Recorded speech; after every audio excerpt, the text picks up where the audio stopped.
I want to talk about one of the trickier challenges that have emerged after October 7th. And Sure. I really want to say, just on a personal level, I remember watching, and I've read the criticism, and I've read the ADL, and some of it resonated with me. But I have found you to be an extraordinarily strong voice in the past few months, and Thank you. I am really grateful because you have access to media outlets who are really picking up what you're saying, and you have been unwavering and supportive, and it's something I appreciate deeply. But one of the trickier aspects, particularly of this moment, Mm-hmm. is that a lot of the voices who are pushing for some of the ugliest types of anti-Semitism Mm-hmm. are Jews Mm-hmm. and Jewish, or Jewish. I don't know if I should use air quotes or not, but organizations that have Jews, and it is very difficult to call out other Jews. Like, I remember I shared something online that people took very personally, and I understand why. When it was like one of the earliest protests, when they took over the rotunda calling for a ceasefire, and there's a performative aspect necessarily so to any of these calls, and I shared. I don't know if they have the exact wording, but I basically shared, just because there's a tallis at a protest does not make it Jewish, meaning the cause. And people were very hurt because they felt that I was questioning whether or not they were Jews. That's not at all what I said. I was talking about the cause of the protest. This is not what I guess the Jewish people or Jewish values are pushing for. But it's very difficult because there are real Jews on the other side of this who have a view that is, I think, anathema to what we want, which is the safety and security of the Jewish people, particularly in Israel in this moment. And I'm curious for you, how do you approach calling out organizations and even individuals who are Jewish? Do you call them?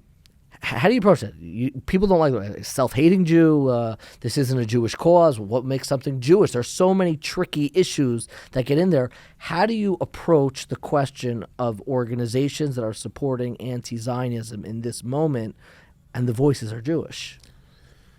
So it's very difficult in some ways, and it's very easy in other ways. So first of all, it's very difficult. I have a general policy. I have two general policies that people around here know. Number one, I don't criticize other Jewish organizations.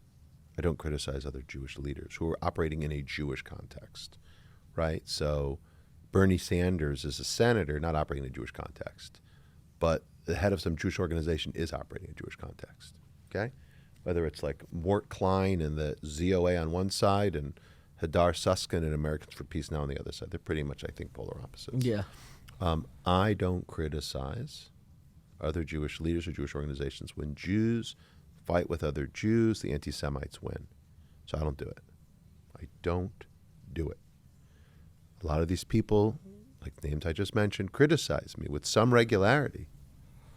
Would you include JVP in that? Jewish Voices for? Let me just finish. Okay, So sorry. I will not take on other Jewish organizations. Again, when Jews fight with other Jews, it's the anti-Semites who win. So I won't be a part of that. So people wonder, like, why aren't you pushing back on so-and-so or such and such?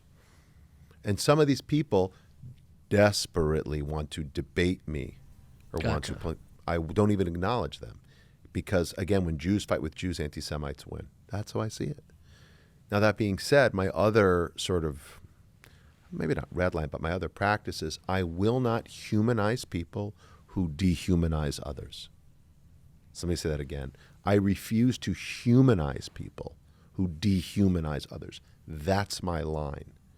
So, like, for example, if you dehumanize LGBTQ people, I'm not going to humanize you. I'm not going to sit with you. I'm not going to talk to you. Not. Whereas I will engage in dialogue with anyone. I will not dialogue with those who demean and denigrate other people because of who they are. And by the same token, I will not sit with anti-Zionists. And I will not hold my punches. Because anti-Zionists' whole raison d'etre, right, is to demean and denigrate Zionists, to dehumanize them. And I will not be party to that. So for me, like, specific to your question vis-a-vis JBP, that is the Jewish group, and if not now, that I have called out and will continue to call out, because anti-Zionism is anti-Semitism, which gets you to the third big point. So number one, again, I won't fight with other Jewish groups. I just won't do it. I won't argue with them. I won't debate them. I won't dissent to their, I won't defend myself when they criticize me. I won't. Number two, I won't humanize those who dehumanize others, including anti-Zionists. I won't. I just will not do it, because, again, I think that we diminish all of us when we play that game, and it's really problematic. So I'm very intentional about that, and will continue to be, because I think it is critical to the way that we do our work and the way that we see the world. And this has been complicated, because what we've learned, and this is the third point, is that being Jewish, or let's just say your identity, doesn't exempt you from intolerance. So being Jewish doesn't somehow inoculate you from expressing anti-Jewish sentiments. Doesn't. From thinking in an anti-Jewish way to behaving in an anti-Jewish way. So that their name is Jewish Voices for Peace doesn't exempt them from expressing a hatred of or sharing hateful ideas toward Jewish people. Now, what's interesting is that these groups, these marginal groups, do one thing really, really well. They make noise. They sure do. And they're pushing on an open door when you're looking at a media that A, craves conflict, and that B, I think, has some deep institutional biases against the Jewish state of Israel. And so these groups, these noisy marginal groups, are pushing on an open door for a media that's looking to say, aha, the Jewish community is divided.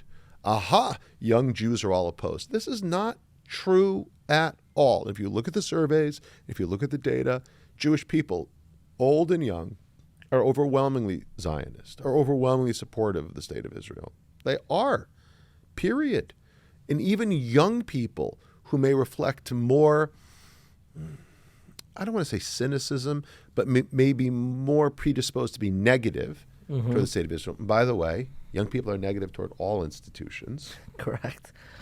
And it shouldn't surprise us that Jewish young people have an exaggerated sense, like we do in almost everything. Sure. But that's still, even that being said, they're still overwhelmingly Zionist. And they're still overwhelmingly support the state of Israel. But these people, again, with their performative politics, their sort of partisan theater, storming into the Capitol or whatnot, warp the way the world sees our community. And I think that's highly problematic. Nonetheless, to bring it back to what you asked, I won't defend myself against the other Jewish groups who criticize me. I don't want to do it. I don't want to play into the hands of our enemies. I also won't humanize the people who dehumanize us. They are our enemies, and they can even be, if you will, inside the house.